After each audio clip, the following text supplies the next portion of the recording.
여자친구랑 여자친구의 친구 이렇게 셋이서 놀았어요. 네. 저 셋이서 노는 상황 가운데 이미 뭔가 있지 않았을까. 맞네. 자, 오늘도 심리상담사 선생님들과 한번 얘기를 나눠보겠습니다. 블라인드 이런 글이 올라왔어요. 예민한 여자친구랑 사귀는 형들 노하우 좀 알려줘. 나 나름 사람 눈치 되게 잘 보는 편이긴 한데 여자친구는 너무 어려운 것 같아. 오늘 정말 오랜만에 하루 종일 여자친구랑 여자친구의 친구 데리고 차 끌고 다니면서 밥 먹고 카페 가고 집에 와선 프로젝터 세팅해서 스위치로 게임도 같이 하고 여친 친구 집에 데려다주고 난 뒤엔 단둘이 술 한잔하고 기분 좋게 돌아왔음. 여친한테 짐 정리하고 있으면 렌트카 반납하고 오겠다 하고 다녀와서 프로젝터가 아무래도 예민한 장비라 잘 담았는지 물어봤더니 대뜸 치우는데 힘들었냐고 먼저 물어봐야 되는 게 아니야? 라고 한마디 하더니 화가 난 건지 그 뒤로 말을 안 함. 난 너무 당황스러운 게 진짜 힘든 일을 했으면 안 시켜도 내가 먼저 그렇게 말했거나 애초에 여자친구에게 시키지도 않았을 텐데 닌텐도 스위치랑 프로젝터 케이블 뽑아서 쇼핑백에 담아두는 게 다였거든. 물론 이 작업이 여자친구에게 굉장히 힘든 일이었을 수도 있다는 걸 관가하긴 한 것 같아. 그래서 여친은 화나서 말 안 하는 것 같고 나는 당황스러워서 서로 말 안 하는 중. 이렇게 가끔 예상치 못한 예민함이 나와서 갑분싸되는 경우가 종종 있는데 나는 잘잘못을 따지기보단 노하우 있는 형들이 팁 좀 알려줬으면 좋겠어. 헤어지라는 둥, 내가 센스가 없다는 등의 질책 말고 실질적인 노하우가 담긴 액션 아이템이 필요해. 부탁드려요 형님들. 싸워야 됨. 엥? 안 그래도 지금 서로 말 안 하고 있는데 싸우라고? 싸운다는 게 맞짱을 뜨자가 아니라 이 주제에 대해서 같이 이야기를 나눠보자. 너와 나와 지금 생각이 다르고 뭔가 네. 반응이 다른데 이야기를 해보자. 이게 수면 위로 꺼내는 걸 싸운다라고 하면은 그 또한 답이 될 수도 있지 않을까 싶어요. 작성자님께서 겁을 내시는데요. 근데 난 잘 싸울 줄을 몰라. 난 싸우게 되면 진짜 서로 감정적으로 스크래치만 생기게 될 거야. 유유. 트러블 있는 그런 갈등을 겁내기 때문에 제대로 진행을 못하고 있는 걸 수도 있겠네요. 작성자분은. 이런 케이스 같은 경우에는 저는 그러면 풀게 될 때 어떻게 풀게 되냐고 꼭 물어봐요. 아, 이게 어떻게 풀렸냐? 이 앞전에서는. 네, 그렇죠. 이게 되게 여러 번 일어나는 일이라서 쓰신 거잖아요. 그래서 네. 그러면 해소가 될 때 어떤 식으로 해소가 되냐? 너가 먼저 말을 붙이게 되니? 아니면 그쪽에서 먼저 말을 붙이게 되니? 그래서 네. 말을 붙일 때는 어떤 식으로 이야기가 나오니? 전혀 없던 일인 것처럼 다른 이야기로 시작하는지? 아니면 그거에 대해서 누가 조금 스쳐 지나갔으시라도 뭐 미안해 이렇게 이야기를 하면서 지나가는지. 그걸 파악하는 이유는 이분들이 자원을 가지고 있는지 보는 거예요. 이 갈등을 해결할 수 있는. 자원을 많이 가지고 있는 예시랑 자원을 하나도 안 가지고 있는 예시는 어떤 게 있을까요? 하나도 안 가지고 있는 예시는 전혀 언급하지 못하고 지나가고 아, 그게 최악이군요. 네, 언급을 전혀 못하는 경우가 사실은 저는 가장 최악이라고 보고요. 그 다음으로 비슷하게는 이제 스킨십을 통해서 그냥 얼렁뚱땅 넘어가는 네. 경우에도 있고. 그것도 나쁜 쪽인 거죠? 네, 그렇죠. 그리고 미안해라는 말을 한다라고 하면 대충이라도 사과하는 제스처를 누가 먼저 시작하는지도 중요해요. 남자분이 하는지 여자분이 하는지. 지금 원인 발생자가 여자분 입장에서는 남자고 네. 남자분 입장에서는 여잔데 네. 누가 먼저 하는 게 더 바람직할까요? 바람직하고 말고가 중요한 게 아니라 어느 한쪽이 일방적으로 하면 문제가 됩니다. 아... 번갈아 가면서 한다고 하면 이분들은 상당히 지금 저기 한국철도공사에서 보신 것처럼 훌륭한 회사네요. 네, 이거는 조금 자원이 있는 케이스예요. 그래서 만약에 남자분이 일방적으로 한다 그러면 그 일방적으로 하는 걸 끊어보라고 해요. 그럼 어떻게 나오는지 보세요. 이렇게. 어떻게 나옵니까 보통? 만약에 정말 예민한 사람이다 그러면은 적반하장으로 나한테 미안한 거 없어? 그렇죠. 네, 그렇게 나올 수도 있고 예상을 시켜요. 이 남자분한테. 저는 예상할 수 없으니까 매번 사과 제스처를 먼저 하셨다고 하셨는데 안 하면 본인이 생각하기에 여자친구는 어떻게 나올 사람이에요? 라고 하고 그림을 그려보게 해요. 제 여자친구는요 뭐 그렇게 덤비는 애예요. 이렇게 말씀하시는 경우도 있고 뭐 아니면 끝까지 아무 말도 안 할 거예요. 그래서 이러다가 우리는 헤어질걸요? 뭐 이렇게 말씀하시는 경우도 있고. 싸우게 되면 서로 감정적으로 스크래치만 생기게 될 거야 라고 했잖아요. 네. 근데 이거는 사실 조금 잘 들어보면 되게 추상적인 표현이에요. 어떻게? 무슨 스크래치를 받을 것 같은데? 네가 뭐 거절감을 받게 될 것 같다? 아니면 정말 헤어지게 될 것 같다? 아니면 걔한테 미움을 살 것 같다? 그래서 아주 구체적으로 들어가게 하고 그 사람이 무서워하는 게 뭔지 수면 위로 딱 떠올랐을 때 그거를 다룰 수 있는 힘을 연습을 계속 시키는 거죠. 내가 진짜 무서워하는 게 뭔지 정체를 확인하고 네. 직면을 시킨다는 거네요. 네, 그렇죠. 그래서 그 상황이 진짜로 벌어졌을 때 어떻게 될 것 같은지 머릿속에서 시뮬레이션을 돌리는 거예요. 한번 돌려보면 생각보다 괜찮거든요. 나 의외로 강했을지도. 네, 네. 인간은 생각보다 굉장히 강해요. 예전과 다른 방법으로 시도하게 하면 그 방법이 결과가 어찌됐든 간에 어쨌든 다른 쪽으로 한번 틀어본 거잖아요. 그러니까 변화가 좋은 쪽으로 일어날 가능성이 있으니까. 모든 거에 적용할 수 있겠네요. 뭐 부모님, 직장 상사, 친구, 다 적용할 수 있겠네요. 네. 그래서 그런 변화를 일으키다 보면 뭘 알게 되냐면 이분이 예를 들어서 여자친구는 굉장히 예민한 사람 이렇게 인식하고 있잖아요. 내가 다른 행동을 하면 상대방도 다른 반응을 해야 돼요. 그 사람의 다른 반응을 보고 뭔가 더 진실을 알게 될 때가 있어요. 아, 제가 사실은 내가 이런 거를 할 때 유독 더 화를 내는구나. 그러니까 이분은 지금 전혀 모르고 있다가 뒤통수를 맞잖아요. 나중에 내가 여러 가지 반응을 하다 보면 사전에 내가 이런 일이 있었을 경우에 특히 화를 내는구나 라는 걸 보게 돼요. 보게 되면 정말로 반 이상 성공한 거예요. 왜냐면 원인을 파악한 거거든요. 예민한 사람이 무작정 예민한 게 아니군요. 그렇죠. 어떤 맥락이 있을 때도 있어요. 없을 때도 있지만 대부분은 근데 조금 있어요. 예민함을 표시하는 사람은 자기 나름대로의 맥락은 항상 있는 거 아니에요? 그렇죠. 근데 그냥 예민한 사람이야 해서 이제 대화를 단절하고 그냥 눈치만 보고 내가 먼저 사과하고 이 행동을 계속 반복하기만 했을 때에는 이 사람의 어느 부분이 예민한 거고 어디가 좀 튀어나온 거고 여기는 좀 괜찮은 건지 그걸 파악을 할 그렇죠. 기회를 잃어버리니까 맞아요. 그러니까 일단은 좀 부딪혀보고 라인을 좀 파악을 해보는 게 이 사람이랑 잘 연애를 하는 데 있어서 좀 필요하다는. 그렇습니다. 아. 네. 내가 계속 만나고 싶은 거면 나도 노력을 해야 되잖아요. 네네. 근데 그 되게 건강한 노력 중에 하나일 수 있죠. 혹시라도 무슨 맥락이 있을지도 모른다라고 하는. 여자친구도 모르는 그 맥락. 그렇죠. 스스로도 모르는. 네, 스스로도 몰라요. 근데 있습니다. 뭐 질문하고 싶었는데 네. 여기서 여친한테 왜 혹시 이것 때문에 화가 난 거야? 라고 물어볼 포인트가 있을까요? 프로젝터 좀. 여자친구가 이야기를 해줬어요. 아. 치우는 거 힘들지 않았냐고 얘기해줘야 되는 거 아니야? 혹시 그게 힘들었던 거야? 힘들었다니까. 힘들었다고 방금 말했잖아. 네. 어떻게 해야 되죠? 그게 그렇게 힘든 건지 내가 미처 생각을 못했어. 말로 한번 꺼내볼게요. 제가 이제 설득이 되는지 제 스스로가. 네. 그게 그렇게 힘들었는지 몰랐어. 뭐라고 하셨죠? 다시 한번. 아우 정말 입력이 안 되시는 하기가 싫은가 봐요 제가. 왜냐면 지금 이 남자분은 네. 너무 이해가 안 되잖아요. 그게 왜 힘들지? 그러니까 이 상황에 대해서 네.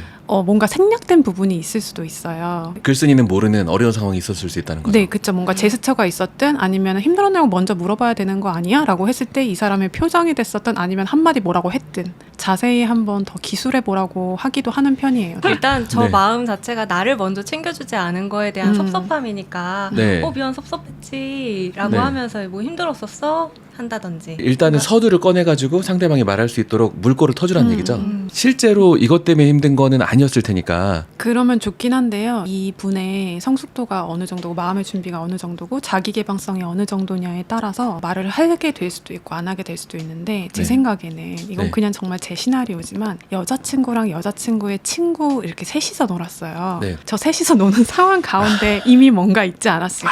맞네. 그래서 친구 앞에서 계속 참고 있다가 네네. 끝나고 혼자 짐 정리까지 시켜? 이씨 이렇게 될 수도. 네. 친구 앞에서 공주 대접 받는 모습을 보여줘도 시원찮을 판에 야 친구가 손님이 왔으니까 나도 이제 서빙을 하고 너도 좀 친구한테 뭔가 해줘 뭐 음식 좀 내와라 뭐 좀 치워라 이런 얘기 했을 수도 있잖아요. 그 앞전 단계에서. 네, 그렇죠. 뭔가 객관적으로 보려면 정말 전반적인 시나리오를 보긴 해야 되는데요. 사실 그냥 이 상황에서 여자친구와의 관계를 위해서는 그냥 그 친구가 말한 거, 힘들다고 한 거, 그 사람이 직접 말한 거잖아요. 네. 그거에 대해서만 해소해 주는 게 사실 가장 상황은 편안하게 넘어갈 수 있고 그리고 그렇게 해서 만약에 마음이 풀리면요. 네. 나중에 지나고 화난 상황에서는 사람들이 절대 솔직하게 말 안 하고 싸우자로 덤벼요. 네. 좀 지나고 나서 얘가 내 마음을 다 풀어주면 나중에 얘기할 수도 있어요. 아 그때 왜 내 어. 친구한테 그렇게 맞아. 했어? 나한테는 이렇게 하고. 그렇죠. 그때 이제 들을 수 있는 거죠. 그게 이제 굉장히 편안하고 자연스럽게 그 사람의 진짜 마음, 진짜 힘들었던 부분을 이끌어낼 수 있는 부분이죠. 내가 봤을 때는 그 이유가 합당하지 않더라도 이 여자분이 그럴 만한 이유가 충분히 있었을 거라는 어떤 믿음을 전제하고 있는 거네요. 그렇죠. 근데 그 충분이라는 게 상대적이긴 해서 네. 그냥 이 사람에게는 그럴 만한 이유가 있다 정도로 인지해야 될 것 같아요. 그러니까 요즘에 드는 생각이 누군가 또라이 짓을 해도 그 사람 자체의 세계관에서는 합리적인 반응을 보이고 있는 거 아닌가 이런 생각이 들어요. 그 사람의 편견이 그 사람 세계에서는 완전히 들어맞는 팩트가 된 이유가 있긴 있거든요. 굉장히 인정하고 수용해 주어야 할 부분이긴 하지만 그러니까 무분별하게 계속 모두에게 적용을 하면서 나타나는 데에는 꼭 인지 왜곡이 있거든요.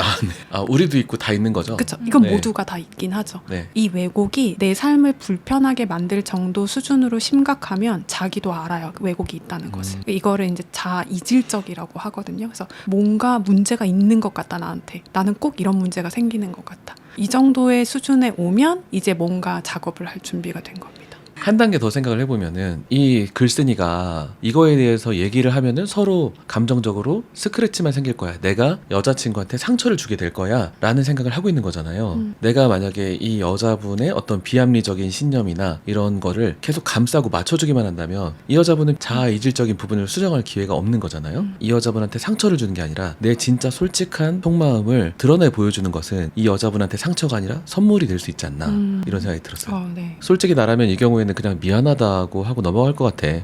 저분 되게 건강하시네. 네. 아래. 진짜 건강한 사람의 반응이에요. 네. 이런 건 그냥 사과하고 스킵하고 분위기 좋을 때 저번에 렌트카 반납할 때 정리하는 게 힘들면 미리 말해주라고. 그럼 같이 정리하면 되는 거니까 짜증내면 내가 어떻게 해줘야 될지 모르겠다 이런 식으로 말해줄 것 같아. 전형적인 안정형의 반응이네요. 근데 저는 막상 닥치면 이렇게 못할 것 같아요. 오키. 오케이 고마워 형. 네. 헤어져. 공주님 모시고 살고 있네. 형 그분하고 헤어지고 그냥 보통 수준의 예민함 가진 여자 만나길 바래 제발. 내가 형같이 살았어. 여잔데 내가 어렸을 때 저랬어. 내 성질 다 부렸지. 저렇게 살면 둘 중 한 명은 지칠 거야. 결국 헤어짐. 근데 이렇게 하면서 이분도 성장을 한 것 같은 느낌이 나네요. 이 댓글에서는. 예민 케이스 나올 때마다 제가 한 가지 안타까운 것은 이 예민하다라는 단어가 굉장히 부정적으로 보편화되고 있는 것 같아요. 사실 예민한 거는 예를 들어서 뭐 예체능 계열에 종사를 한다거나 의사도 정말 예민해야 할 수 있는 작업이잖아요. 그러니까 사실은 굉장히 중요한 자원으로 사용될 수 있는 부분인 건데 우리가 그냥 예민한 사람이 있거든요. 소리에 되게 예민하다던가 냄새에 예민하다던가 그런 분들은 안타깝게도 남들보다 조금 더 스트레스를 받으면서 살아요. 기질적으로. 아이들 데리고 다양한 실험이나 이런 거 발달심리학 쪽에서 하면 어떤 애들은 별로 겁이 없고 어떤 애들은 겁이 되게 많고 그런 게 다 다르거든요. 근데 이게 가지고 그냥 태어난다고 알려져 있어요. 부모가 양육하는 방식도 물론 영향을 주긴 하는데 만약에 내가 그런 식으로 조금 예민한 친구를 만나고 있다라고 하면 그냥 조금 배려를 더 해주면 돼요. 그러니까 내 자원이 풍부하면 되는데. 그렇죠. 문제가 되는 건 우리가 받아주지 말아야 할 부분은 이런 거예요. 우리가 사실 예민한 사람들이 힘든 이유가 뭐냐면 그 사람이 예민하다는 그 자극에 민감하게 반응한다는 그 자체 때문이 아니라 내가 예민해서 받는 스트레스를 네가 다 해결해야 돼. 이것 때문에 정말 괴롭거든요. 아무래도 여자분들이 남자분들보다는 예민할 때가 더 많으니까 자극에 더 반응할 때가 많으니까 그렇게 그냥 남녀 케이스로 예를 들면 여자분이 그냥 예민하기만 해요. 그리고 그거를 웬만하면 내가 수용하려고 해요. 이런데 이렇게 더럽게 수저가 이렇게 식탁에 그냥 올려져 있는 게 너무 싫은 사람이에요. 그럼 이렇게 계속 들고 있다든지 꼭 휴지를 받쳐야 된다든지 이런 분들이 있잖아요. 근데 성숙한 분들은 그냥 그걸 자기가 감당하려고 해요. 그리고 감당하려고 하면서 어쩔 줄 몰라 하는 모습을 보일 때 그러니까 사랑한다면 대부분 그걸 엄청 도와주고 싶어해요. 내가 이거 해줄게. 문 빨리 닫아줄게. 추우니까. 뭐 갖다 줄게. 이러면서 서로 사이가 오히려 돈독해지는 계기가 되거든요. 근데 만약에 여자분이 식당 왜 이런 데 예약했어? 나 들어온 거 진짜 싫어하는 거 알잖아. 그러니까 나의 이런 스트레스를 너가 해결을 했어야지 하면서 이제 서로 괴로워지는 거거든요. 그래서 사실 예민하다는 건 문제가 안 되는데 내 예민함으로 인한 스트레스를 네가 다 받아라 라고 할 때 이제 괴로워. 그것도 아까 저번 시간에 말했던 자기 책임이랑 연관이 있네요. 네, 그렇죠. 내 예민함을 내가 책임지고 딴 사람한테 피해가는 걸 막으려고 할 것이냐 네 책임으로 넘길 것이냐. 사실 예민한 사람들이 우리한테 주는 이득이 굉장히 많거든요. 그러니까 예를 들면 저는 미각에 예민한 친구들이 되게 많이 있는데 그런 친구들 따라다니면 정말 맛있는 식당만 찾아다니고 진짜 뭐 예를 들면 예쁜 인테리어 카페만 찾아다니는 친구가 있어요. 그게 너무 중요한 친구가. 걔만 쫓아다니면 되게 분위기 편하고 좋은 곳에 얻을 수 있는 게 너무 많아요. 사실 예민한 친구들은. 그러니까 예민함을 다루는 그 방식의 그쵸, 문제인 거네요. 그쵸. 다루는 방식의 문제인 거죠. 예민한 친구들이 좀 더 스트레스를 받는다라는 것을 우리가 조금 이해를 좀 해주면 좀 더 좋을 것 같고 그래서 서로 배려할 수 있으면 좋을 것 같고 내가 예민한 경우다라고 하면 내가 스트레스를 받는 거에 대해서 어느 정도는 나도 조금 책임을 져야 한다.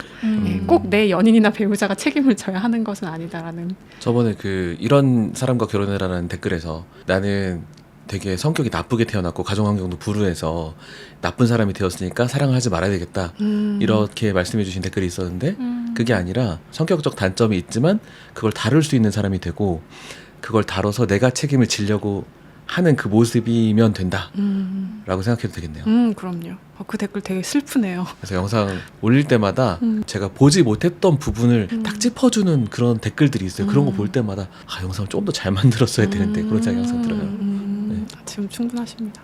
감사합니다. 일단 내가 예민한 경우에는 내가 예민함을 다룰 수 있는 사람이 돼야 되고 안 될 때도 있지만 되도록이면 내 책임으로 가져오려고 하면 되는 것이고 상대방이 예민하다. 예민함으로 인해서 올 수 있는 그런 파국을 두려워하지 말고 꺼내놓고 진실된 반응을 보이는 것이 바로 그 상대를 위한 선물이다. 우리가 흔히 생각하는 이런 예민한 사람들의 원인 중에서 자주 나타나는 것이 비합리적인 화를 부모가 그냥 받아줘야 하는 시기가 있어요. 한마디로 그냥 땡깡 부리는 거 있잖아요. 그 뭐 미운 3살, 7살 그쵸. 뭐 이런 거. 나 그냥 이거 사줘. 나 먹을 거야. 안 먹을 거야. 막 이거 지 고집대로만 하려고 하는 그런 시기들이 있잖아요. 자녀가 아직 어릴 때에는 그걸 그냥 일방적으로 받아줘야 돼요. 어느 정도는. 어느 정도 이제 아이가 자라면서 차차 교육을 시키겠지만 그냥 받아줘야만 하는 시기가 있거든요. 근데 그 시기에 충분히 체험을 받지 못한 친구들이 성인이 돼서까지 이런 비합리적인 왔다 갔다 함, 비합리적인 화, 분노 이런 거를 연인이나 배우자한테 표출해서 부모가 못해준 것을 받아내려고 하는 경우가 있거든요. 근데 반대로 생각하는 부모님도 많지 않아요? 땡깡 부리면 선을 딱 그어야 된다. 그런 분들도 있는데 그게 아이의 발달 시기에마다 다 다르잖아요. 이런 거를 해줘야 되는 시기에 좀 받지 못한 사람들이 가끔 있어요. 저런 현상을 나타낼 수도 있는데 네. 만약에 그런 경우다라고 하면 이분이 되게 사랑해요, 그 여자친구를. 아, 그래서 좀 네. 도와주고 싶어요. 그러면 이해하고 좀 받아주세요. 수용을 좀 해주세요. 일단은 네, 근데 그 받아주는 방법 중에 하나가 아까 리리쌤이 말씀하셨던 거예요. 그렇게까지 힘든지 몰랐는데 내가 미처 생각 못했다. 그냥 이러면서 그 사람이 말한 그대로 받아주는 거죠. 다시 키워내는 거군요. 네. 그 과정을 조금 해주는 겁니다. 근데 이거 다시 키워내주는 거요. 그런 거를 원하신다면 한번 해볼만 하다. 우리가 무조건 헤어지라고 할 것은 아니고 해볼만 하다. 내가 죽지 않을 정도로는 한번 해봐라. 사랑하면. 네. 어느 정도는 사실 연인들끼리 하고 있는 과정인 거죠. 이게. 그쵸. 그게 전혀 안 될 것 같으면 정말 계산적인 관계가 되는 거고 사랑이라고 할 수 없는 관계인 거겠죠. 알겠습니다. 좋은 말씀 감사합니다. 네. 와. 와.